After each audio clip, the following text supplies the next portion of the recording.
Without cinema there is no entertainment and there is no excitement. ఎంటర్టైన్మెంటా? ఏది? ఒకడే 100 మందిని కొట్టడం, పల్లెటూరులో లవ్లో పడి ఫారెన్లో సాంగ్ తీయడం, మోస్ట్ అన్యాచురల్. హాయ్ అండి. ప్రతి దర్శకుడికి తను చేసే సినిమాలో తన నిజ జీవితంలో జరిగిన సంఘటన ఇన్ఫ్లుయెన్స్ కంపల్సరీ ఉంటుంది. అలాగే నేను తీసిన సినిమాల్లో కూడా నా జీవితంలో జరిగిన చాలా సంఘటనలు ఉన్నాయి. ఒక ఎగ్జాంపుల్ చెప్పాలంటే, ఇప్పుడు మేము వేసుకొచ్చాం సినిమా, నా ఫస్ట్ ఫిల్మ్.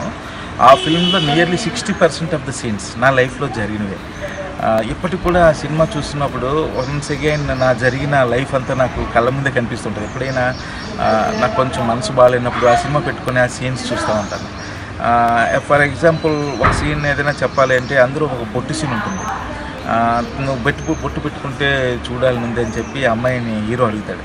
అనగానే పాపం తనకి ఎలాగైనా సరే ఆ బొట్టు పెట్టుకొని కనిపించాలని ఆ అమ్మాయి తను స్ట్రగుల్ అవుతూ, తను ఫీల్ అవుతూ, తనకి ఎలాగైనా చూపించాలని చేసే ప్రయత్నం చూడగానే ఆ హీరో తను ఏ విధంగా ఫీల్ అయ్యాడు అవన్నీ ఆ సీన్ చూస్తూ ఉంటే ఇప్పటికీ నా జరిగిన జీవితం నాకు గుర్తుకొస్తుంటుంది. సో అందువల్ల ప్రతి దర్శకుడి సినిమాలో కూడా ఆయన లైఫ్లో జరిగిన ఇన్సిడెంట్స్ కంపల్సరీ ఇన్ఫ్లుయెన్స్ అయ్యి ఉంటాయి. టేస్ట్ ఎదిరింది కదా.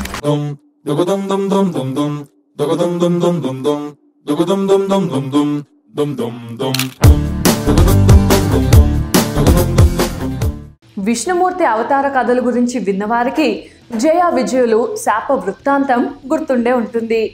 జయ విజయులు ఇరువురు విష్ణుమూర్తి ద్వారపాలకులు. కొందరు మహర్షులను వైకుంఠంలోనికి రానివ్వకుండా అడ్డుపడినందుకు శిక్షగా వారు రాక్షసులుగా భూలోకం మీద జన్మించాలన్న శాపాన్ని పొందడము. వారిని సంహరించేందుకు విష్ణుమూర్తి నరసింహునిగా, రామునిగా, కృష్ణునిగా అవతారాలు దాల్చడం తెలిసిందే.